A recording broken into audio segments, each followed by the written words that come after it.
They served me last. Cold beans, overcooked chicken, and not even a slice of bread. Linda placed the plate in front of me without a glance, already halfway back to her seat at the big table. I didn't say anything. I never do. But something inside me noted it. Noted how they had all eaten hot meals while I, the owner of this house, was given mine as an afterthought. Like an extra. Like a burden. The big table used to be mine. Walnut wood, polished every Saturday morning. John scratched his initials underneath when he was 10, thinking I wouldn't find out. He forgot I cleaned every surface. Now it was Linda's table, set with her dishes and her napkin rings, the ones with little gold bows that I never liked. They'd brought it all when they moved in temporarily. That was 15 months ago. I ate slowly, not from comfort, but to prolong the silence. My small plate clinked quietly at the side counter, away from the others. The only sound near me was the soft hum of the fridge and the distant scrape of cutlery from the table.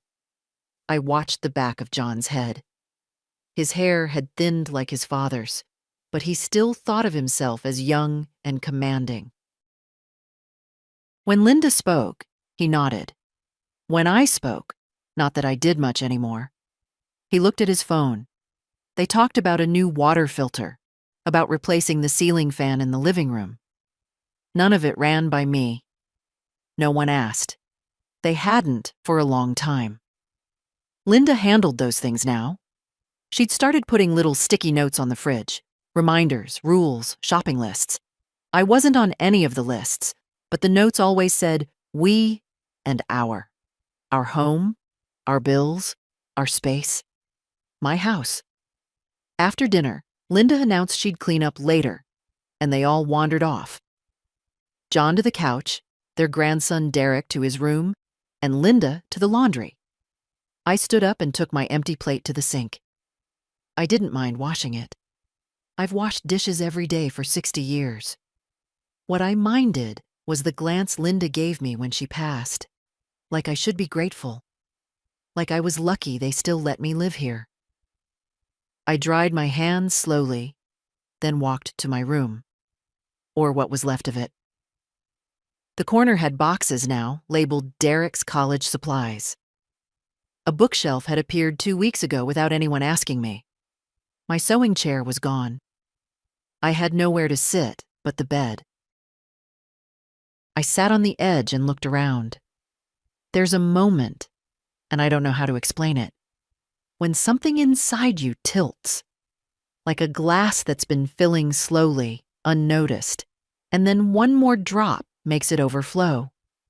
Tonight, that drop was a plate of cold food. Nothing dramatic, just enough. I got up and opened the small chest at the foot of the bed. Inside, beneath old quilts and photo albums, was a worn leather folder, brown, cracked at the edges.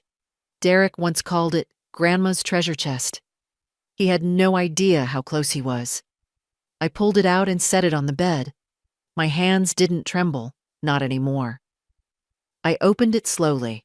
There, in their plastic sleeves, were the documents. The deed to the house, the payment schedule from 1984, the mortgage release letter, all of it. My name on every line. Maeve Eldridge, sole owner.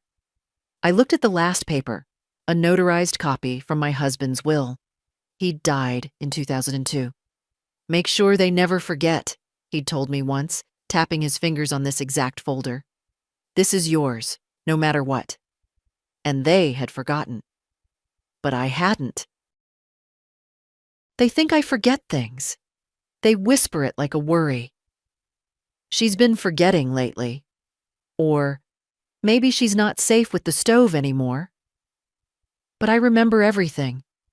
I remember the day we bought this house.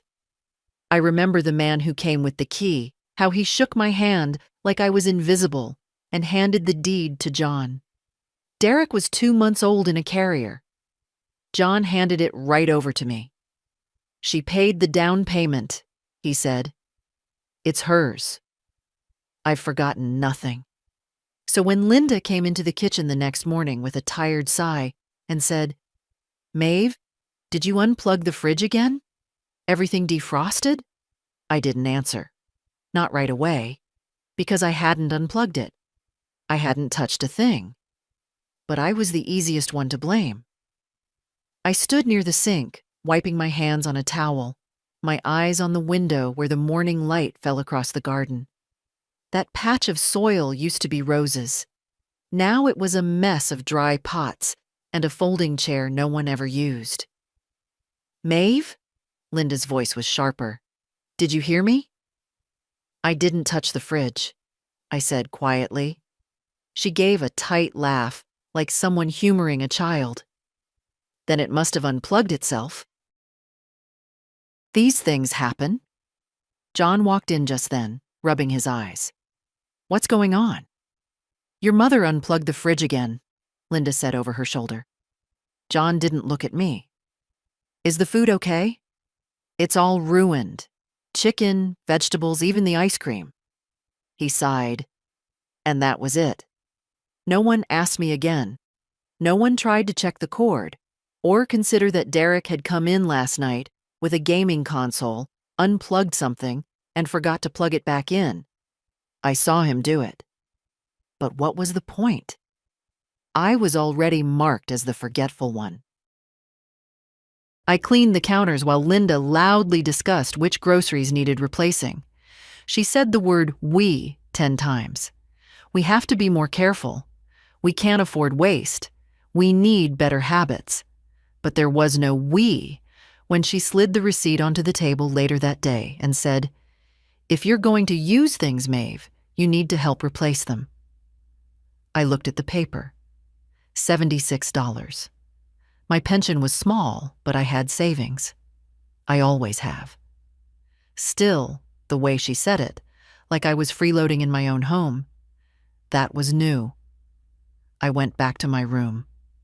Derek's college boxes were still in the corner, unopened. He hadn't even started packing. The bookshelf now held John's old law textbooks. He never finished law school. Worked in HVAC for years. Nothing wrong with that. But the books had always stayed in boxes in their garage, until now. Now they were on my shelf. That afternoon I tried to bake. It was a habit. Thursday was baking day, always had been. I pulled out flour, sugar, the bowl I kept under the sink. Then I reached for the pie tin, but it was gone. I checked the cabinet. All new pans, non-stick, fancy, arranged like a catalog. I didn't touch them. Linda came in as I was rummaging through a drawer. "Looking for something?" "My pie tin." "Oh," she said. "I think we donated some of the older things last month. There wasn't much space." I didn't approve that. She gave me a long look.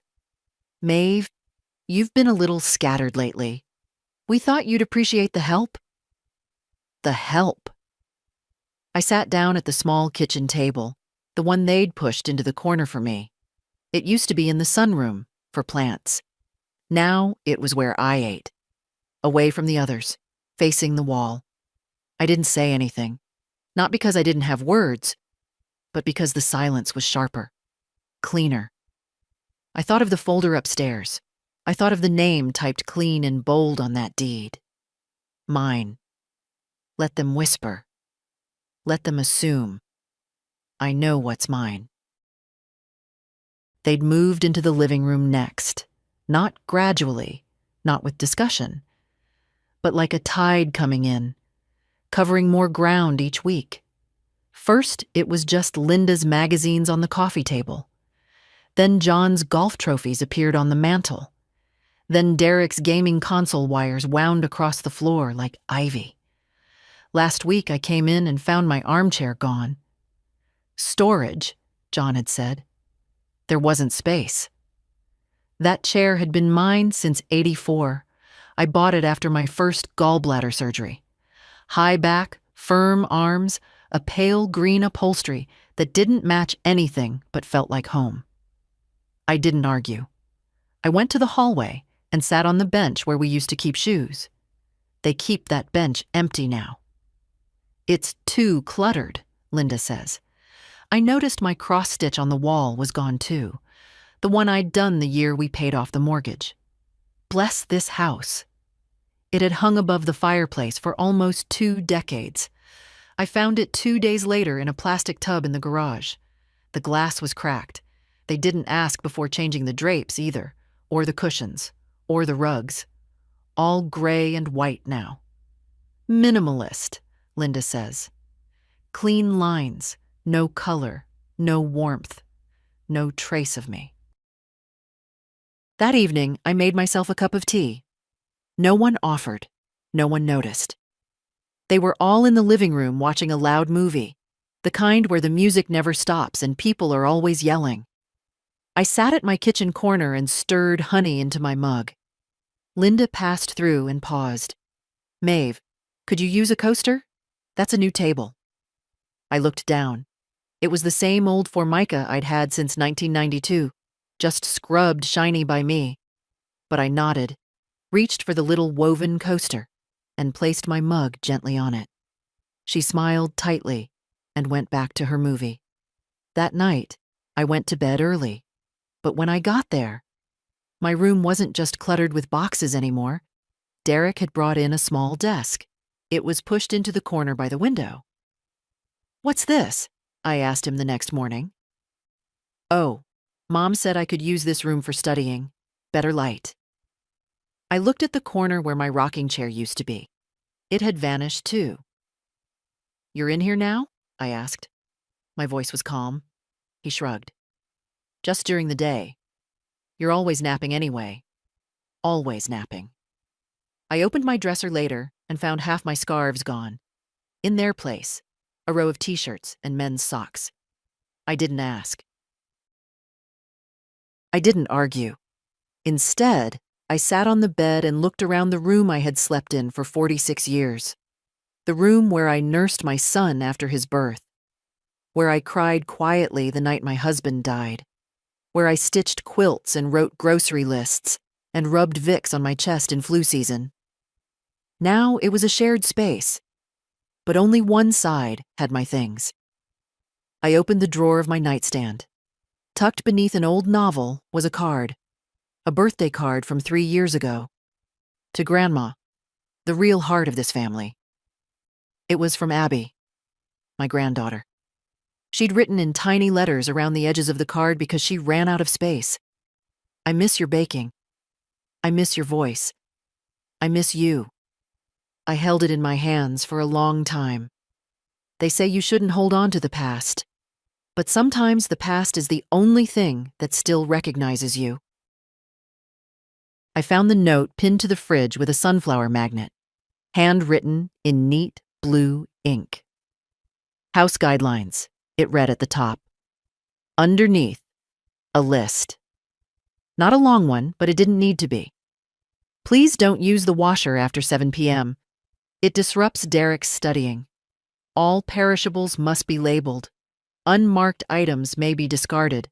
Common areas should be kept tidy. Personal items will be relocated. Meals are coordinated by Linda. If you need something specific, please write it down. If you're unsure about any house decisions, please speak to John or Linda first." At the bottom, "Thank you for helping us keep our shared space harmonious." Shared space. I stared at that word for a long time. My hand rested on the edge of the counter where, just a year ago, I'd rolled out pie crust for Abby's birthday. Now, even the fridge had been colonized. My name wasn't on the milk carton. I hadn't labeled the butter. I opened the fridge slowly. A Post-it note on the orange juice. For breakfast, use only. Another on the casserole. Dinner, don't touch. I didn't say a word. Just closed the door as softly as I could. Later that afternoon, Linda was on the phone in the living room, her voice high and cheerful. "Yes, it's going well," she was saying. "It's not a huge place, but we're making it work. Got everything running smoothly. Derek's thriving. No, she's quiet mostly. Keeps to herself. She. Not Maeve, not Mom. Just she. When I walked in to get my shawl from the coat rack, she smiled like nothing was wrong, as if I hadn't heard, as if I weren't real. That evening, John came into the kitchen and said, "We're thinking of rearranging the garage. Make space for Linda's gardening stuff. Some of your things might have to go." "What things?" I asked. "Oh, old boxes. That sewing machine. A few crates of your books. We can donate what's still usable." I nodded. He took that as agreement. After he left, I went out to the garage alone, turned on the bare bulb overhead. There was my sewing machine, dusty, but fine. My husband's toolbox beside it. A stack of cardboard boxes, each one marked with my handwriting. Inside, holiday linens, old letters, photos, recipes, not junk, not disposable. I stood there for a while, arms folded, watching my breath in the cool air. I thought of my mother's words, long ago. If you let people rewrite your place, soon they'll erase your name altogether. When I came back inside, the fridge light cast the guidelines note in stark relief. 5 neat rules. A blueprint of how to be small, quiet, absent. I went to the drawer where we used to keep pens and tape. Still there. One small act of resistance. I picked up a red pen and walked back to the fridge. I crossed out the heading. Instead of house guidelines, I wrote in a clear, steady hand, Maeve's house. Temporary guests. And then I made tea. I heard the car pull into the driveway before I saw her. Abby never honked or texted first. She just came. Like people used to. I was peeling potatoes by the window when the old blue Civic rolled to a stop. She stepped out, wearing a denim jacket and a backpack, her hair in a messy braid. The porch light was already on, though it was barely past 5. She knocked gently, out of habit. Then she opened the door and peeked in. "Grandma?" I turned, wiping my hands on a towel. "In the kitchen, sweetheart." Abby smiled when she saw me. That wide, unguarded smile that made her eyes crinkle at the corners. I should have called. I was nearby. You never have to call. She dropped her bag by the coat rack and came to hug me. Her arms were firm. She smelled like bookstore air and something minty. "Are you busy?" "Just dinner prep. Sit. You hungry?" "I could eat," she said, grinning. I pulled another plate from the cupboard. The same old set. Faded blue trim, one small chip on the edge. Linda doesn't use them anymore. She keeps her new white dishes in the high cabinet. I use mine when no one's home. Abby sat at the little kitchen table, my table, and glanced toward the living room. "Where is everyone?" "Out. John had a client call. Linda went with him. Derek's at a friend's." "Quiet then?" "Yes," I said, placing the plates down. "Blessedly." We ate without rushing. I gave her the good part of the chicken, the one with the crispier skin. She asked about my hydrangeas, gone dry now, end of season, and told me about her part-time job at the college library. She'd just finished midterms. "I'm surviving," she said, which in November is basically a win. I laughed, then looked at her carefully. "You doing okay?" She paused, then nodded. "Yeah, I think I am." When we finished, she offered to do the dishes. I waved her off. "No, sit with me a while." She did. I poured tea the way I always do, dark, strong, with just enough honey. She drank it slowly, watching the steam rise. Then she glanced toward the hallway. "Grandma," she said, "is everything all right here?" I met her eyes. "Why do you ask?" She looked uncomfortable, suddenly careful. It feels different. Like you're not quite here. Like they've taken over." I stayed quiet. You used to tell me when things bothered you, she said softly.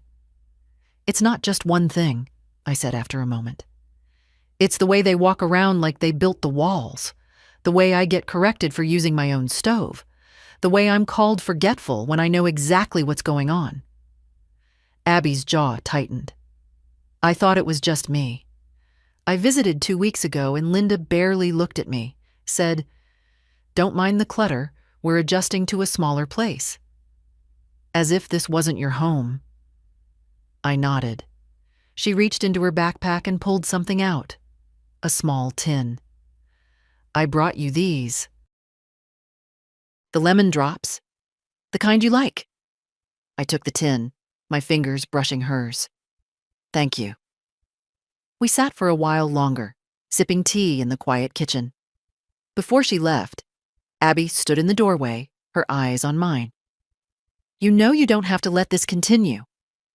I didn't reply. She leaned forward and kissed my cheek. "You're still you. Don't let them forget that." After she was gone, I stood in the doorway for a long time, holding the tin. Lemon drops. A small thing. But something meant for me. I opened the drawer where I kept important things. Among the pens and scissors, I slipped the tin inside, next to the house deed. Then I closed the drawer slowly. Let them keep changing the curtains, rearranging the shelves, rewriting the rules. They haven't seen what I still remember how to do. She didn't even lower her voice when she said it. It was morning, a Thursday.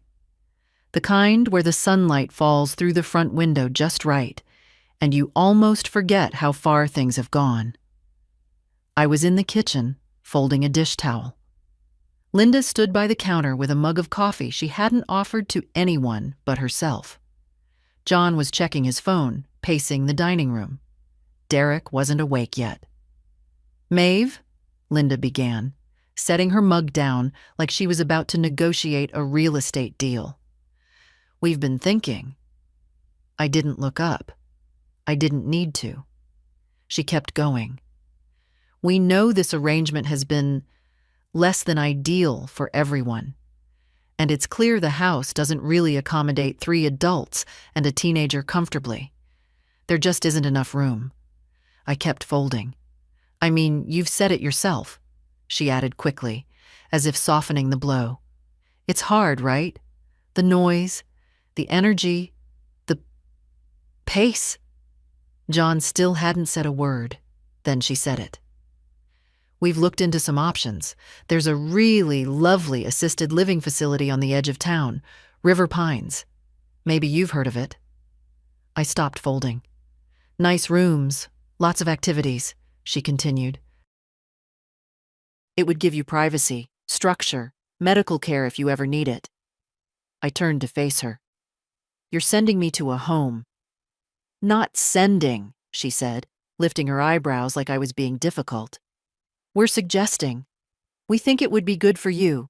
You wouldn't have to worry about all this." "All this?" I echoed. "Cooking, laundry, being woken up by Derek's gaming. I mean, it's not ideal for you. And frankly, Maeve, you're not getting younger."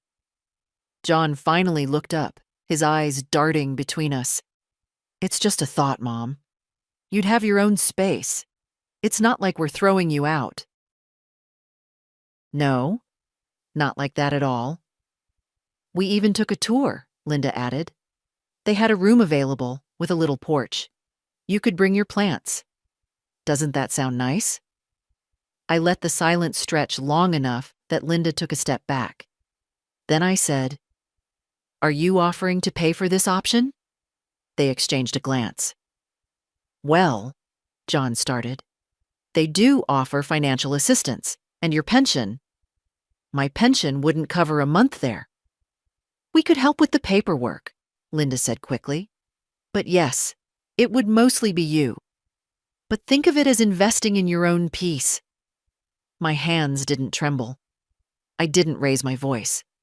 But I looked them both in the eye. Something I hadn't done in weeks. "I see," I said. "You'd like me to leave my home so you can have more space." Linda gave a tight smile. It's not about us. It's about what's best for you. And the room, I said. At River Pines? It's available now? She nodded. But they won't hold it for long. We should decide soon. I'll think about it, I said. And I did. I thought about it as I washed the single teacup I'd used, as I stepped carefully over Derek's sneakers in the hallway, as I passed the bookshelf where my cookbooks used to be, now stuffed with Linda's real estate folders.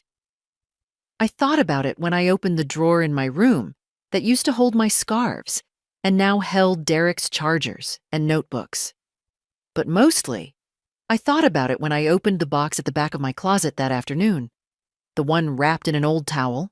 Inside, every receipt, every tax bill, every letter from the mortgage lender, paid off in 2003. In my name. Only mine. My husband had insisted, keep it all together. Don't let anyone pretend it's theirs. They forgot I still had it. Or maybe they assumed I didn't know what it meant. They thought I was fading. But I wasn't. I was just waiting for the right moment. The folder was exactly where I'd left it. Under the quilt, inside the cedar chest, wrapped in the yellow dish towel with the frayed corner. The smell of cedar hit me as I opened the lid. Sharp, dry, familiar. It hadn't been touched in years. I unfolded the towel slowly, as if it were something fragile, sacred. Inside, the brown leather folder. Worn at the corners, soft like old gloves. My name was embossed faintly on the cover. Maeve Eldridge. I sat on the edge of the bed and opened it. The papers were in perfect order. I'd always kept them that way. Deed first, purchase agreement, mortgage timeline, discharge statement, tax records. Every paper signed, stamped, verified. No gaps, no guesswork. Every single line bore my name, not John's, not Linda's, mine, Maeve Eleanor Eldridge. I remembered the day we closed on the house, 1984. It was raining. We wore plastic bags over our shoes so the mud wouldn't ruin the realtor's carpet. Paul, my husband, had held my hand tight as we signed. He whispered, "This is ours, Maeve. This is your nest. No matter what happens." I remembered every time we refinanced, carefully, never overreaching. Every check mailed, every stamp licked. We finished paying it off the year before Paul died. He made me promise to keep the papers safe, and I had. There was a letter tucked in the back.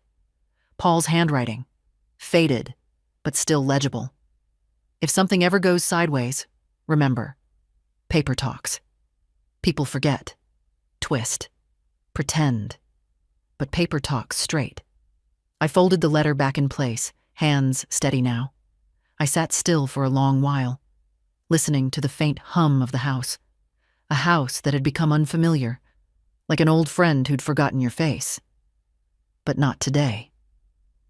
I reached for the phone and dialed the number I hadn't called in years, not since the accident settlement. "Dwyer and Hartwell, attorneys at law," said a bright voice on the line. "I need to speak with Mr. Hartwell," I said. "Tell him it's Maeve Eldridge." There was a pause. "Of course, Mrs. Eldridge." One moment.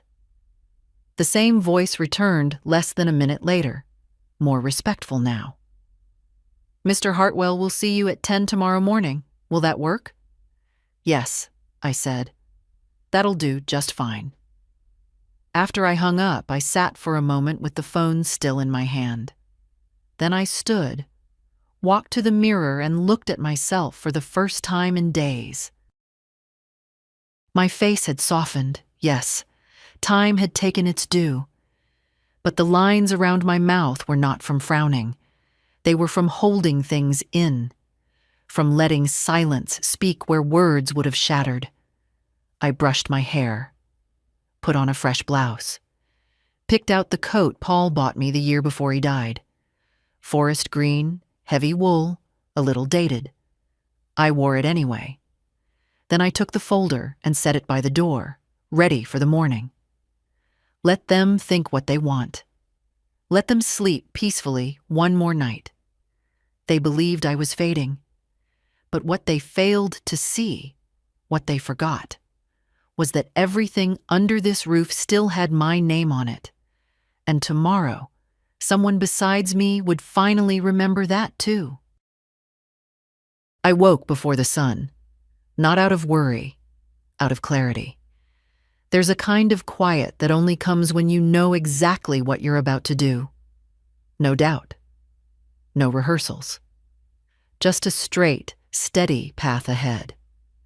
I sat at the edge of the bed, the brown leather folder on my lap, and watched the light shift slowly across the wall as the day began. I dressed carefully. Navy skirt, blouse with the pearl buttons, same coat from yesterday, hair combed back, neat, lipstick, a faint coral I hadn't worn in months. Not for vanity, for presence. At 9:10, I stepped out the door, folder in hand. No one heard me leave. Derek was still snoring.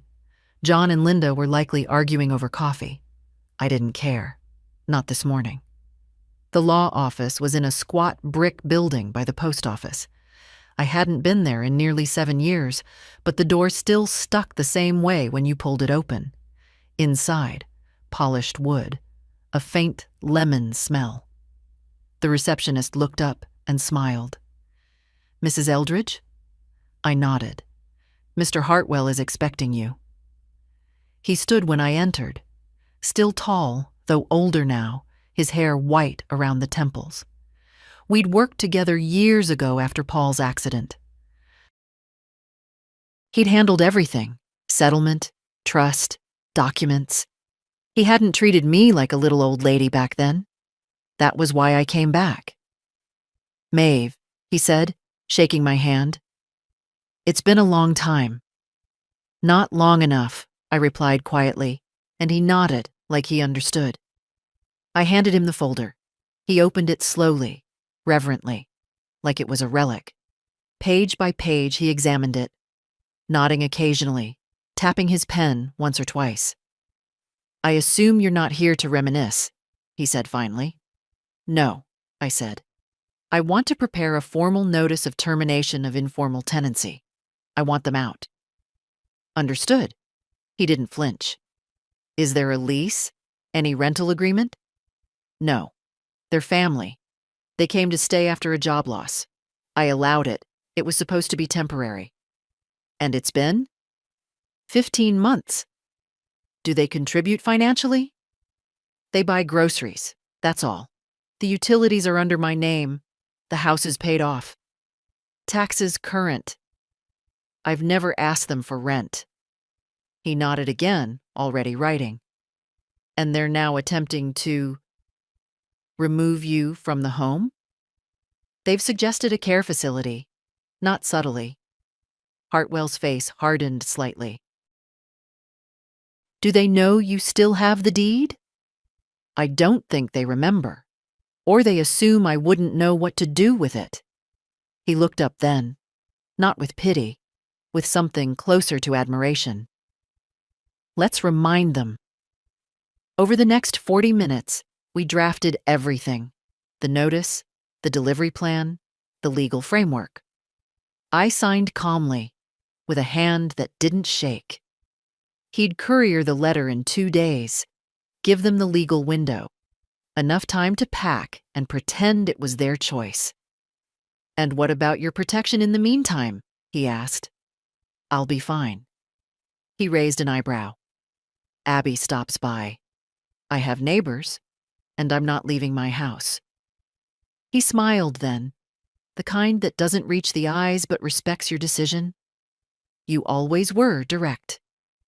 I learned to be. When we finished, I stood to go. He held the door for me. "Maeve," he said as I reached the lobby, "this is going to be messy." "No," I said. "It's already been messy. Now it's going to be clean." I stepped back into the cold morning, air sharp and bright. I walked slowly to the bus stop, folder light in my hands. For once, I didn't feel like someone heading home. I felt like someone heading back to reclaim what was hers. They didn't notice I'd been out. When I stepped back through the door, the house smelled like bacon and burned toast. Derek's sneakers were in the hallway again, one on its side. I picked them up, placed them neatly by the wall. Linda was in the kitchen, humming tunelessly, phone tucked between her ear and shoulder. "No, we haven't heard back yet," she was saying, but Maeve seemed agreeable, quiet. That's usually a good sign. I passed behind her silently. She didn't turn. John was in the living room, reading something on his tablet. He looked up as I walked through but didn't speak, just nodded, like I was a guest returning from an errand. I went to my room and shut the door. I set the folder down gently on my desk. Next to it, I placed a fresh manila envelope, one I'd picked up on the way back. Tomorrow, the courier would come. It would all begin. But tonight, I was still invisible. Around 4 o'clock, I heard Abby's voice, light, surprised. "I didn't know you'd be home." They hadn't told her, apparently. I stood at the edge of the hallway, just outside the kitchen. "I just thought I'd drop off some things Grandma asked for," Abby said. Her voice was neutral, polite. "Where is she?" "She's resting," Linda said quickly. "She's been a bit overwhelmed lately." Overwhelmed.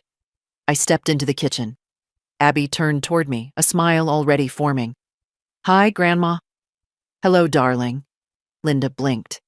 "Oh, you're up." I wasn't sleeping. Abby came to hug me. She smelled of fresh air and lavender shampoo.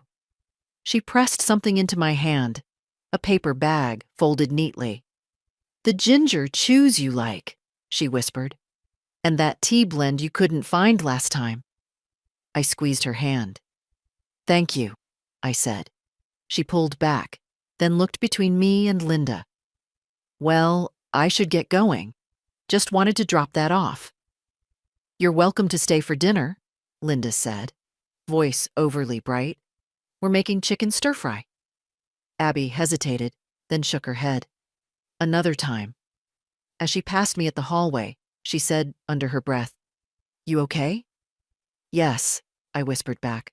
"I'm more than okay." She paused, searching my face, then nodded once and left. That night, we ate dinner in silence. Linda talked about a client's dog. John grunted about the heater in the car. No one asked me anything. No one noticed that I was barely touching my food. Later, as I rinsed my dish alone at the sink, Linda came to the doorway. "You've been quiet today," she said lightly. "Just tired," I answered. "Maybe we should schedule a tour this weekend, at River Pines. They said a spot's still available." I turned off the tap, dried my hands. Then I looked at her. "Don't worry about that," I said calmly. "I have some things to handle first." She gave me that careful smile, the one she uses when she thinks I'm confused, but trying. "Well, just let us know." I nodded. "I will." When she left the room, I opened the drawer by the stove, pulled out a pen and a small notepad. I wrote a short list. Tea for Abby Call from Hartwell. Confirm delivery, pack up Paul's tools. Bring inside print photo from 1984. Frame it. I looked at the list for a long time. Then I added one more line. Prepare my home for quiet again. Tomorrow, the papers would be in their hands, and with them, the reminder. They didn't move in here. They were let in. And that permission is about to be revoked. It rained the next morning. Soft, steady, cleansing. I stood by the window with my tea and watched the water streak down the glass. The garden was quiet. No wind, no rustling branches. Just that calm, even kind of rain that makes you feel like the world is taking a breath. Inside the house, though, the air had started to shift. They didn't know yet. Not really. The envelope hadn't arrived. But something in me must have changed. because Linda kept glancing at me like she was trying to figure out what I was thinking. John asked twice if I was feeling okay. Fine, I told him. And I was. At 10 sharp, the doorbell rang. Linda called out, "I'll get it," already halfway to the front door. I stayed in the kitchen. She returned a minute later, holding the envelope like it might bite. "It's addressed to you," she said, setting it on the counter. "From a law office?" I dried my hands on the towel. "I know." "You know?" "I requested it." She stared at me. "Maeve, what is this about?" "Please open it," I said. "Both of you." John appeared from the hallway, a cereal bowl in hand. "What's going on?" "Mail," Linda said shortly, and handed him the envelope. He tore it open, pulled out the papers, and began to read. Slowly, then faster. I sat at the table. He was still reading when his face changed, just slightly, but I saw it. His jaw set, his eyebrows lifted, not in confusion, but in the realization that something long ignored had come back into focus. "This is," he said. "A formal notice," I finished for him. "You've been living here under my permission. That permission is being withdrawn." Linda's voice was thin. "Maeve, come on."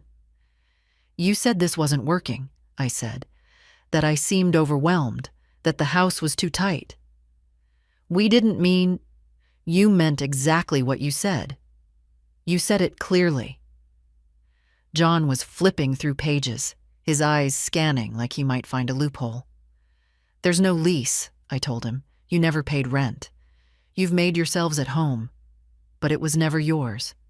And now it's time to go." "Where would we even go?" Linda demanded. I looked at her then, not with malice, just with truth. "You've had 15 months to figure that out?" John sank into a chair, still reading. Linda tried to laugh. "Is this a joke? You'd throw out your own son?" "No," I said. "You already made it clear you didn't see me as a mother anymore, just a woman in the way." Linda's mouth opened, then closed. I stood, picked up my tea. "The notice gives you the legal time required. I suggest you use it wisely." And I walked out of the kitchen. Behind me, the room stayed quiet. The storm hadn't started yet, but the pressure in the air was rising, and this time, it wasn't mine to carry. They left the papers on the table for hours. No one touched them after that first read-through. I passed by twice that day, once to get tea, once to feed the dog they never asked if I wanted. And both times, the envelope sat unopened, as if the contents might change if ignored long enough. By dinner, the silence had thickened. No TV, no small talk, no Derek crashing around with his headphones on. He stayed mostly in his room, the door half shut. John made a sandwich and didn't eat it. Linda paced the living room, stopping often near the window, then pretending she hadn't been. I sat at the kitchen table, peeling an apple with the small paring knife I kept hidden in the drawer. Not because it was sharp, but because it was mine. Bought in 1978, right after Paul and I paid off the Buick. It fit my hand in a way newer knives never did. Finally, Linda spoke. "We need to talk." She said it the way someone says, "This isn't what it looks like," or "Let's be reasonable." I didn't move, just finished peeling, set the knife down. John followed behind her, slower, the papers folded in his hand now, worn at the creases already. "Maeve," she began, "this can't be serious." "It is," I said. "You want us to move out? Just like that?" "I want my home back." She blinked. "You live here." "No," I said quietly. "I exist here. I navigate around your schedule, your furniture, your rules. I eat in silence. I sleep beside your son's storage boxes. And I'm told, by you, that I should be grateful." John ran a hand through his hair. It's not like we haven't helped. Helped? My voice was calm, even. You mean the groceries? The box of tea bags you picked up last month? I fixed the gutters, he added, too quickly. And in return, I gave you space. Shelter. Heat. Water. A safe place to land. That was a kindness. But kindness, I said, is not the same as surrender. Linda looked at me sharply. You're being vindictive. No, I said, meeting her eyes. I'm being clear. She folded her arms. You could have talked to us. I did, I said. You didn't hear me. You're going to turn your back on your family? You turned your backs first, the moment you tried to write me out of my own story. John spoke then, quieter. What happens next? You have 30 days, I said. That's more than fair. You'll receive the notice in writing again, by mail and by hand. After that, I'll do what I have to.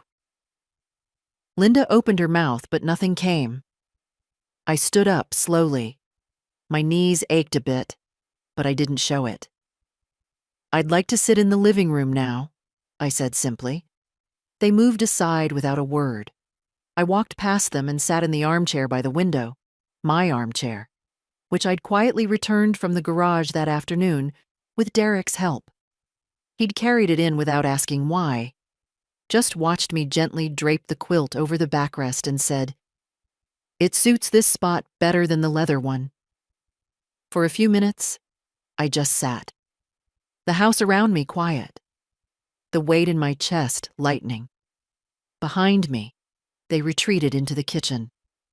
And then I heard John's voice, low and frayed. She's serious. And Linda's answer, brittle. She always was. They forgot. They forgot I was never fragile, just patient. They began packing that weekend, not openly, not with boxes in the hallway and loud discussions about where to go. No, that would have required dignity. Instead, it started with small disappearances. The blender vanished from the kitchen counter. A framed photo from the mantel was gone the next day. I noticed a suitcase by Derek's door, half-zipped, with T-shirts sticking out like the tongue of someone who'd just told a lie. I didn't comment. I let it unfold.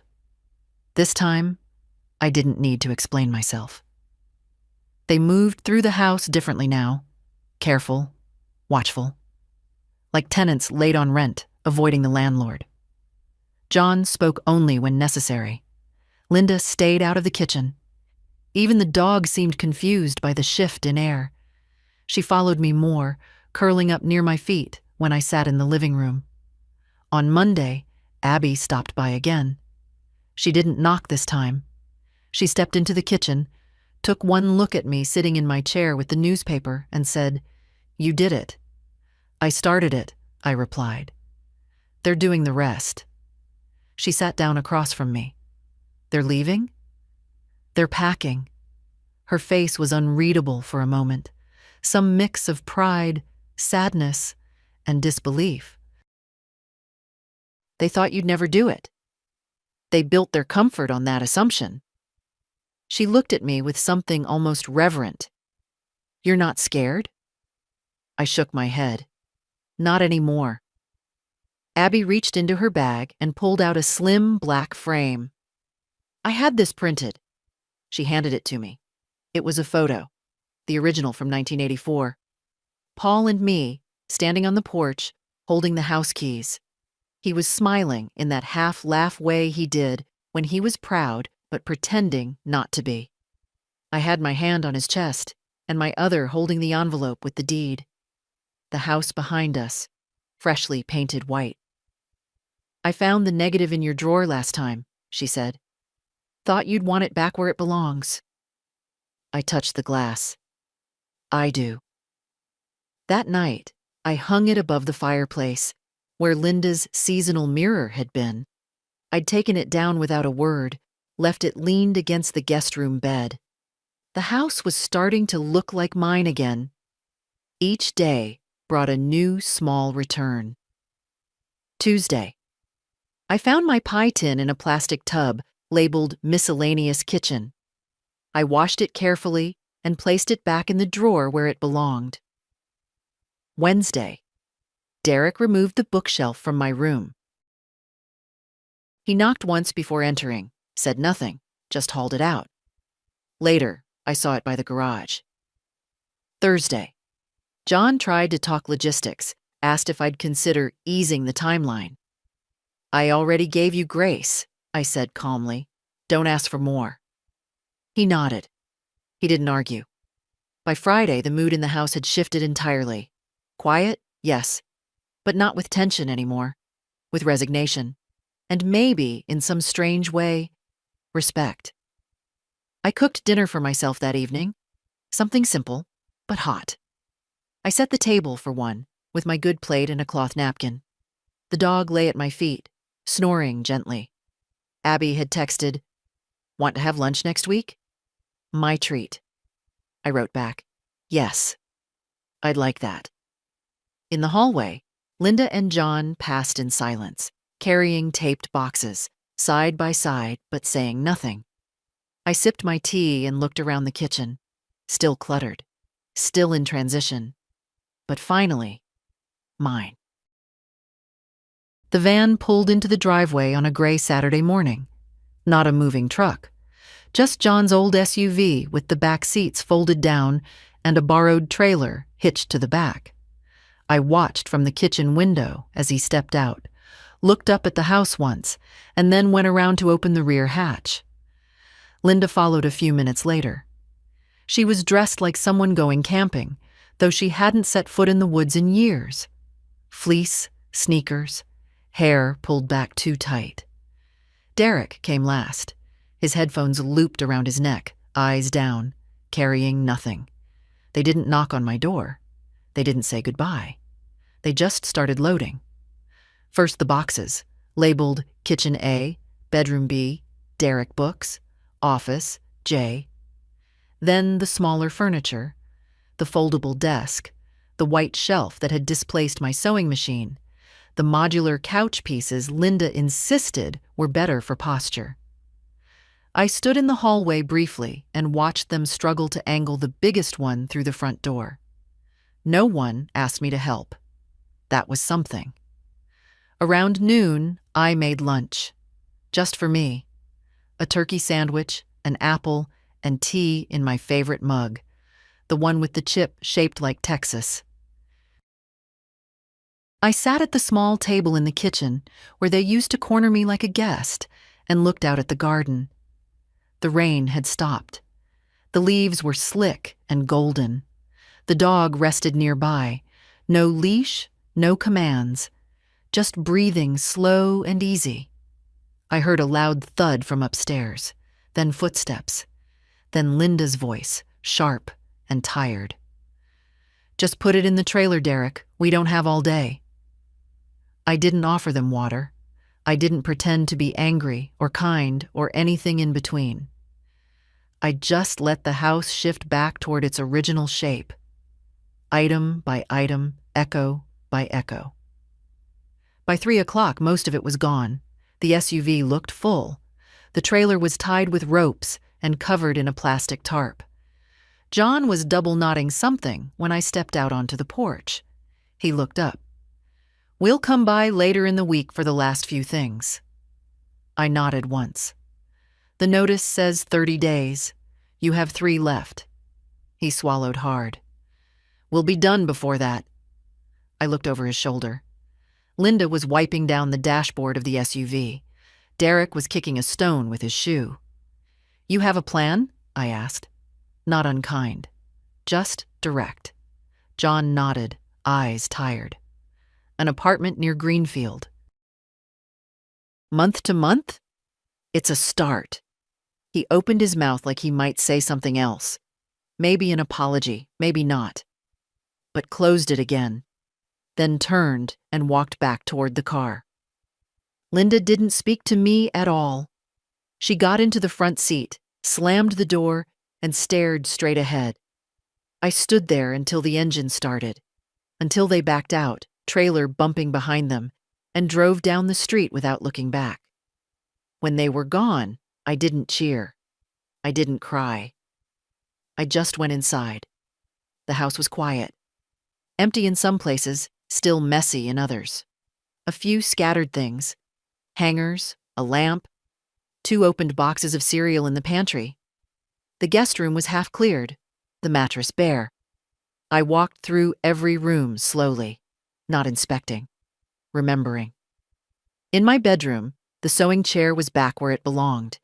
In the living room, my cross stitch hung again above the mantel. Bless this house. Crooked, a little faded, but home. At dusk, I opened the windows. Let the air move through every hallway, every corner. It didn't smell like them anymore. It smelled like me. The silence was different now. It didn't feel heavy or watchful or tense the way it had for so long. It felt earned, like a room exhaling, like the kind of quiet that comes not after someone leaves, but after someone comes back. I spent the next few days not cleaning, but restoring. I brought the good dishes down from the high shelf and placed them gently in the cabinet where they used to live. The white plates with the blue trim, the teacups with hairline cracks. Only I knew how to hold just right. I found Paul's old radio in the garage, still dusty, but working. I tuned it to the jazz station he used to leave on low while he read the paper. I let it play while I swept. In the living room, I brought out the knitted throw I'd folded away when Linda said it didn't go with the aesthetic. It went with me. I placed it over the back of the armchair, the one by the window, where the afternoon sun warmed the fabric just so. That chair had a dent from Paul's wallet in the right side cushion. I used to tease him about sitting lopsided. He never noticed. I left the dent. It was mine now. The dog, Pepper, though they rarely called her anything but hey, had settled into a rhythm too. She followed me from room to room, lay beside my bed at night, waited for me in the hallway each morning. No leash, no orders, just presence. One afternoon, Abby came by with a paper bag and a new book. "You look different," she said as I opened the door. "I feel different." She stepped inside and immediately sighed. "It smells like you again." "Is that good or bad?" "It's home," she said simply. We sat at the kitchen table, my table, and shared tea and peanut butter cookies I'd made the night before. She told me about her finals, about a class she hated but couldn't drop, about a boy she liked but didn't trust yet. I listened, fully, without needing to multitask or pretend not to be in the way. And when she finished, she reached across the table and took my hand. "I was scared for you," she said softly. "I thought they were erasing you." "They were trying," I said. But I remembered something they didn't. "What?" I looked around the kitchen. The worn counters. The window with the lace curtain. The small crack in the linoleum near the sink. All of it familiar. All of it mine. I was here first. She smiled, but it wasn't a happy smile. It was something deeper. The kind of smile people wear when they understand, not just agree. "You're stronger than them," she said. "No," I said. "I was just quiet longer." After she left, I walked through the house again. In the guest room, the last of the cardboard boxes were gone. I'd donated what they'd left behind. Mismatched socks, expired coupons, a yoga mat no one had ever used. I kept only one thing. A photograph of Derek as a toddler, sitting on Paul's shoulders, both of them laughing. It wasn't for them. It was for me. A reminder that even the ones who disappoint us still came from moments of joy. I placed it on the hallway table beside the small lamp Paul had rewired himself. A little shrine to what was real, what was mine, and what would remain. That night, I lit a candle. Not for drama, not for ritual, just because I wanted to. And in that glow, I sat in my chair, wrapped in my blanket, in my house, and felt, for the first time in a long while, not like a woman holding on, but like a woman who had already let go of what didn't deserve her. The letter came a week later. Plain envelope. No return address. Just my name, written in John's careful block handwriting. Inside, 2 pages. Folded once. No apologies, no confessions. Just logistics. They'd found a place.